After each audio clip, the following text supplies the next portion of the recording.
feel like I've robbed you of your childhood, Edward said, or at least your adolescence. He winked. What are you talking about? Gay adolescence, he said. It happens in your 20s.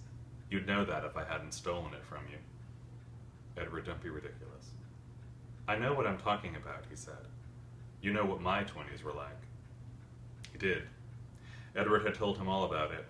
On nights like this, with Edward holding him close, Robert would often beg for stories. Stories from Edward's past, the life he'd led before they'd met.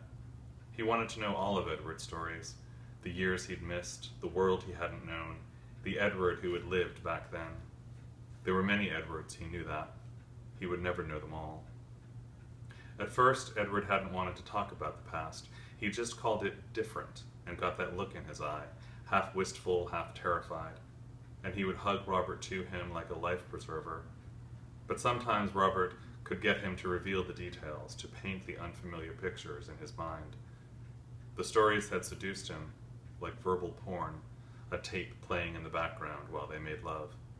Edward would describe the past for him, the brave, decadent world he had come of age in, just emerging from his teens when the plague struck and everything changed. There were still remnants then, pockets of passion that were all gone by the time Robert allowed himself to love. In the beginning, he had lived through Edward's stories. They pulled him in, made him want Edward all the more, as if he were competing with the past. He saw himself doing what Edward had done, meeting strangers, holding them for a few minutes, parting just in time to seek out the next one. He didn't need a past of his own. He had Edward's stories. The stories were life, another way of fixing Edward in his memory. Robert knew the history of Edward's body almost as well as he knew the body itself, the slight webbing between his toes, the pear-shaped birthmark in the small of his back. He knew how Edward's body moved. He could picture everything it had done. His heart's history was harder to imagine. Those were stories Edward seldom offered. Robert had to look for signs, traces of that past. Like a spy, he searched through old photo albums, piecing together the chronology of Edward's life. He checked the backs of photographs for names. When he couldn't find them, he would bravely ask. There was Hank, tall, blonde, gangly at 24 or whatever age they were then. Paul, darker, brooding, with a face that seemed incapable of smiling. And others Edward couldn't identify, sometimes couldn't even remember. Robert imagined them all to be lovers, men who had passed through Edward's life in a blur of flesh, but they could just as easily have been friends, perhaps even virtual strangers.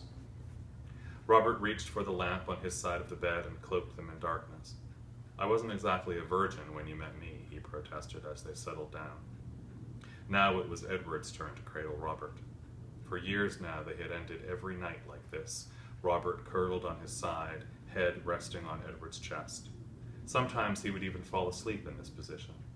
It would take a minute or so to adjust, to keep the soft curls of Edward's chest hair from tickling his nose, but the round firmness of the skin, the pectoral flexing beneath, made a perfect pillow, the heartbeat knocking faintly into his ear, a reassuring lullaby.